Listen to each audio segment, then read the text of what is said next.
y'all, how y'all doing? This is Raven Spills the Tea.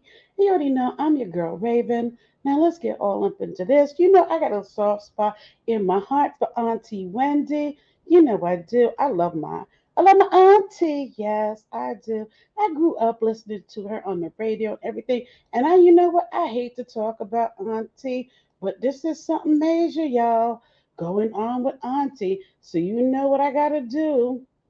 I gotta do what? Spill the tea. Okay, got them ready?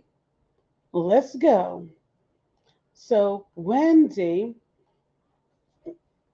who is 57 years old, who has been absent from her daytime talk show since the end of last season in July of 2021, is asking the court for an emergency order requiring Wells Fargo to unfreeze her accounts with them.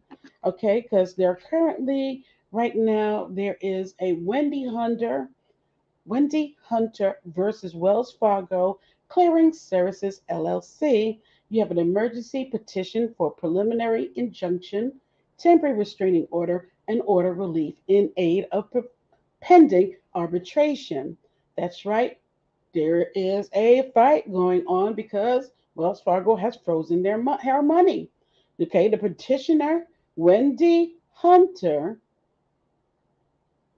by and through her attorneys, Miami Entertainment Law Group, by way of petition against respondents, Wells Fargo's clearing service, okay, bringing this special proceeding pursuant to Article 4 of Civil Practice Law and Rules, CPLR, for an order to Article 63 of CPLR and so on. Preliminary enjoining and restraining respondent and any of their agents, members, officers, employees, representatives, and anyone else acting on respondents' behalf from freezing all of petitioners' accounts, including but not limited to personal, business, deferred compensation, and investment accounts, and interfering with her right to access her financial assets and statements pending a final binding decision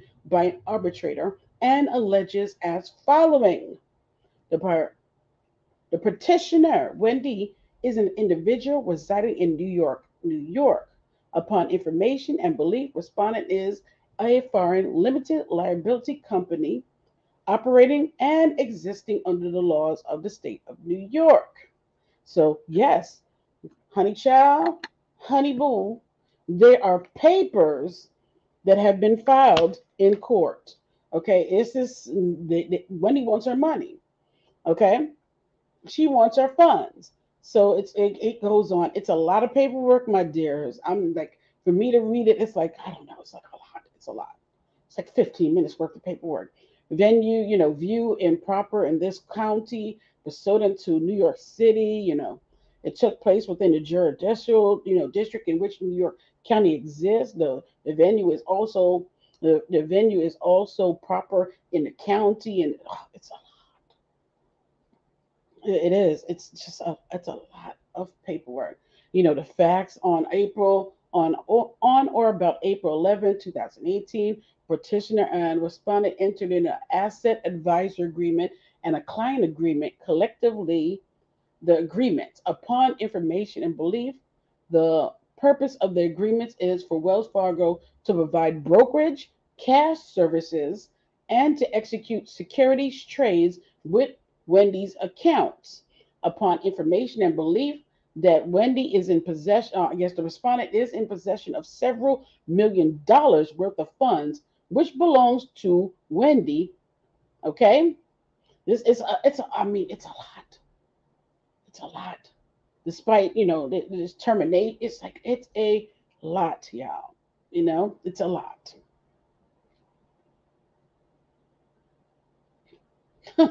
It is. Upon information, belief, responding is possession of several $1 million worth of funds, which belongs to Wendy and are currently managed by Wells Fargo and held in Wells Fargo's possession. Okay, because somebody said something they wasn't supposed to say. And that's where the cause, and I guess this is where the problem is coming in. It is.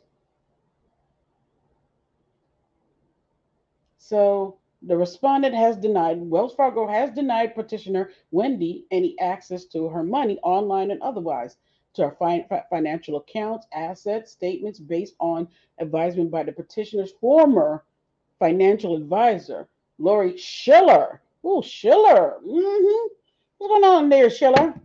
That petitioner was of unsound mind. So the former advisor went to Wells Fargo and told, upon being their, I guess, former advisor, she went and said, I don't think Wendy's on sound mind. So you might as well go ahead and freeze her money so she can't get access it, and neither can her new financial advisors or anybody access that money. Despite petitioners Despite Wendy's termination of Schiller as her financial advisor due to Schiller's um, malfeasance in relation to the practitioner Wendy's account and Schiller's improper conduct in relation to their professional relationship, Wells Fargo's continued to rely on Schiller's advisement as support for its decision to deny Wendy access to her financial assets and statements, even though Schiller was no longer the financial advisor. So that's where you see the problem is. Okay, that's a major problem. So in the filing, Wendy asserts that Wells Fargo is in possession of several millions of dollars worth of funds belonging to the ailing host, and she has been denied access to her funds for more than 2 weeks. Her attorney alleged that Wendy's former financial advisor, Lori Schiller, advised the bank that Wendy was of unsound mind and that Wells Fargo has denied her access to her bank accounts and statements. Wells Fargo has justified its decision to keep Wendy's accounts frozen by referencing its authority under various client agreements to pause or reject instructions for a proposed transaction pending judicial or administrative remedies. Should they suspect financial exploitation, dementia, and undue influence, the petition claimed, okay? The host legal team claims the bank has overreached in its authority, in part because Wendy has not proposed any transactions, which should give the bank pause and cause this, safety measure to be triggered. Her attorney is seeking court orders by allowing her access to her financial accounts, assets, and statements while her dispute with Wells Fargo is resolved in arbitration. The petition alleged that Wells Fargo is in breach of their fiduciary duty and that the host is suffering in some kind of the duty, and that the host is suffering imminent and irrepressible. She's facing financial damage because all this money is back and it's due.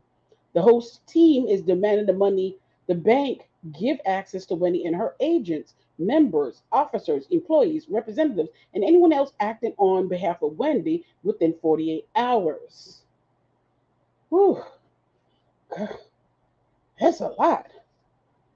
It's a lot.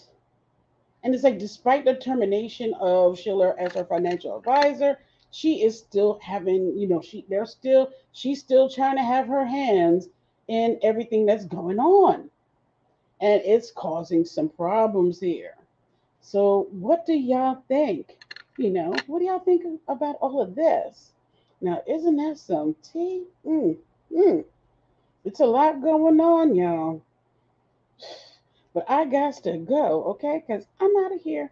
But y'all tell me what y'all think and comment below. Keep Auntie Williams, in your prayers. Let's hope that one day she returns to her purple couch.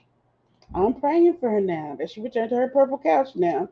But it's a lot. It's like one thing after another. Like she just can't catch a break ever since she got divorced from, Calvin. I'm starting to think now, damn, was Calvin the one that was holding the glue together? Like, what is going on? Ever since they divorced, it's like been a dark cloud and everything just been going so awry with her. Y'all keep her in your prayers. I got to go. Comment below. And please, y'all, do me a favor. Hit that like button. I know. Bye.